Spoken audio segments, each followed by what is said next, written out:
Guest is a writer on the Chris Rock Show and has his own HBO comedy special. Please welcome very funny Louis C.K.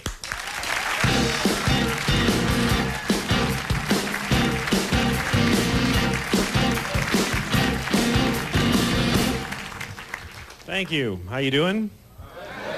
Good. Nice to be here. I was watching TV today. I was watching one of those animal shows. Do you like those animal documentary shows? Yeah. I love those animal shows, but you ever have the feeling that the narrator is getting bored and he's just making it up? Because he gets so intense. He's like, and now the lion tells the lioness that they must move to the next watering hole because the dry season is approaching and the young must be protected. I'm like, I think he's just smelling her ass. I don't know.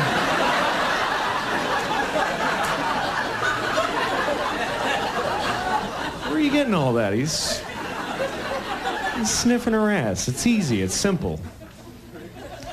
I've been traveling a lot. I was in Maine. I don't know if you've been to Maine, but people in Maine, they have a weird accent there.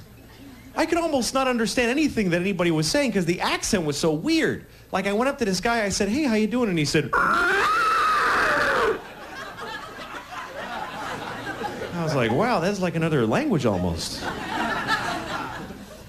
I like to travel, but sometimes I get lonely, it's sometimes when you're on the road, you just get lonely, and there's little things that people will say to you that will remind you that you're lonely. Like, I was checking in at the airport, and the woman's like, did you pack your bags yourself?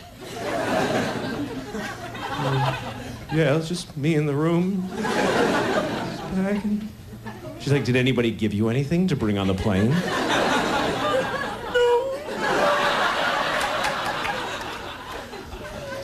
Sometimes I drive, and when you drive for hours and you start going a little crazy because you're in the car by yourself and there's nothing on the radio. I was just driving once and I started just going completely nuts, and I started doing this thing. I started going like this, and I started singing. I was going, I'm doing this right now, I'm doing this right now, I'm doing this. And to me, it wasn't funny. I was like serious. I'm like, yes, I'm doing this, I'm doing it.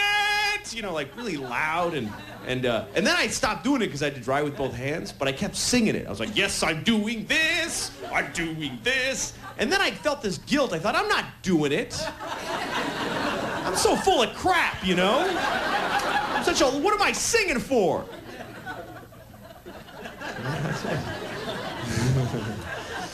One time I saw this guy the other day. This is really weird. You ever see somebody that you don't know again? You know what I'm talking about? Somebody that's a total stranger, but they keep popping up. Like you see a guy, you go, where do I know that guy from? Then you realize he was in line in front of me at the bank 3 months ago. What is he doing here? It's weird. It's like God is running out of extras in the movie of your life or something. Starting to reuse people. All right, you go be a guy on the bus. But I was just a jogger. Just go, put a hat on. I don't care. Strangers, what I like to do? I like to go up to total strangers when I'm bored and just start conversations with them. You should try this. If you have nothing to do, just go up to somebody you don't know and just start a conversation. But the fun way to do it, don't start the conversation in the beginning. Just start it in the middle. Try it. Just walk up to some guy in a store and just go, yeah, well, how do you think I felt? It's fun to screw around with strangers because there's only a small level of contact that's really acceptable amongst two people who don't know each other, really, like on the street. All really anybody wants to do is like, that's all anybody wants. That's like the level you're supposed to stay at. So what I like to do is just go a little too far, just a tiny bit. Just do a little too much, because then they don't even know if it was you or them, Like, say you're in an airport, you're waiting for a plane for like hours, and you're just bored, and you catch eyes with a stranger. Just do a little too much. Just go like that. Just a tiny bit. Then for like 3 hours, you get to just watch their face going, what the hell was that? Jesus. I can't look over there. That guy's a weirdo.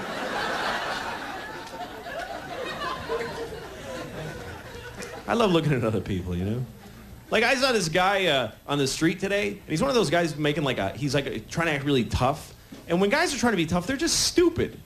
They're just idiots, Like, this guy's standing on a corner by himself, and he's just going like this. He's like,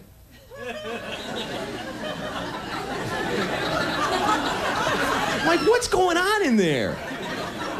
what does he think? He's like, standing here, yeah.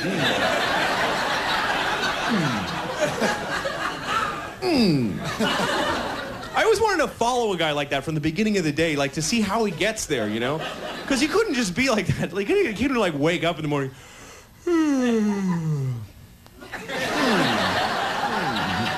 Showering, yeah.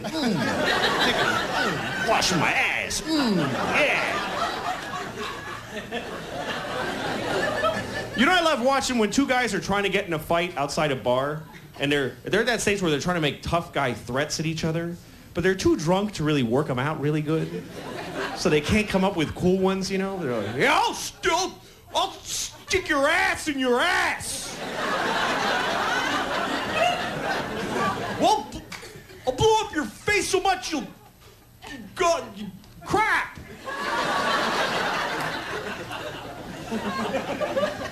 Also, when guys are stupid is when beautiful women walk by. Like when a bunch of guys are together and a beautiful woman's like across the street, it never makes them happy, it makes them angry.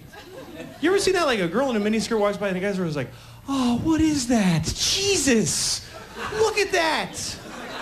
It's not fair. California is weird though. I read this weird thing in the paper the other day. It said that 80% of the people in Los Angeles are minorities.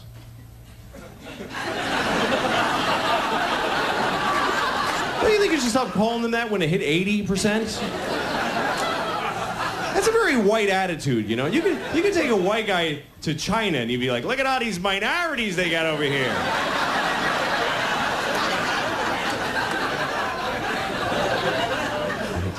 You know what I like to do when I'm bored, really? I like to go shopping. I like to go to Kmart. Kmart's my favorite place in the world because they have so much stuff there. And the variety is amazing. And you can buy combinations of stuff at Kmart that you can't buy together anywhere else. I like to go in there and ask for combinations of stuff that kind of weird them out a little. I like to go like, hi, I need a jar of mayonnaise and a stopwatch and a Bible. Just to make them wonder what you're doing with this stuff later. Like, I need a case of motor oil and a Huffy 10-speed and a blonde wig. Some road flares and a pair of pink panties. I went shopping at this store near my house and I got in this terrible situation. I'm trying to buy just a roll of film, right? And I was in kind of a hurry and I wanted to leave. And the guy, I paid for the film and he wouldn't give me the bag, you know, and I'm trying to leave. And he goes, hey, wait a minute, you know, if you pay for the developing now, I'll give you a discount. And I was like, no, it's okay, I don't need it. And he goes, why not? I was like, because I'm not going to have it developed here. And he goes, why not? So I'm trying to come up with something. Well, because I'm going to France tomorrow.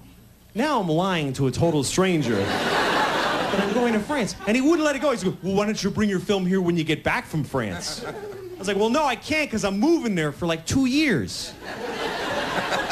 See, now I can't even walk past the store for 2 years because this idiot thinks I'm in France. You guys have been great. Thanks a lot for coming. Good night. Louis C.K. We'll be right back with more Comedy Showcase.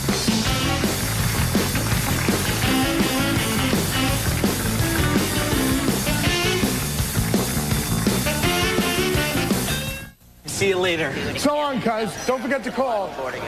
Oh, no. I forgot to tell him to use 1-800-COLLECT.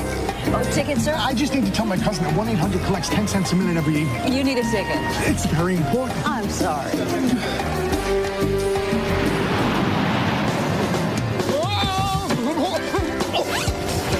Oh, I forgot to tell you, when you call me, use 1-800-COLLECT. It'll save me a bundle. Yeah, I know. What else would I use? 1-800-COLLECT. 10 cents a minute every evening.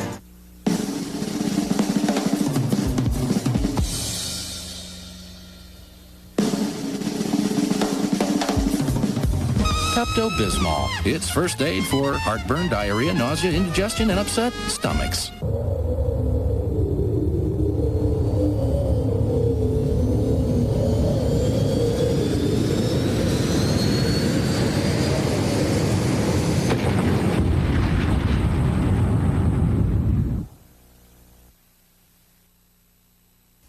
On the next Roseanne Show, funny man Jamie Foxx. You like fat chicks, don't you? Things get hot when Jamie serenades Roseanne. It's getting a little warm in here. Are you single? No. Then see if you can pass Roseanne's sex ed quiz. A male reaches his sexual peak at A, 16, B, 18, C, when he gets to your house. The Roseanne Show, Monday afternoon at 5 on Fox 40. Hank's secret is out, You were born with a narrow urethra. and it can only mean one thing. Was I adopted? An all-new King of the Hill, 8/7 Central, Fox Tuesday.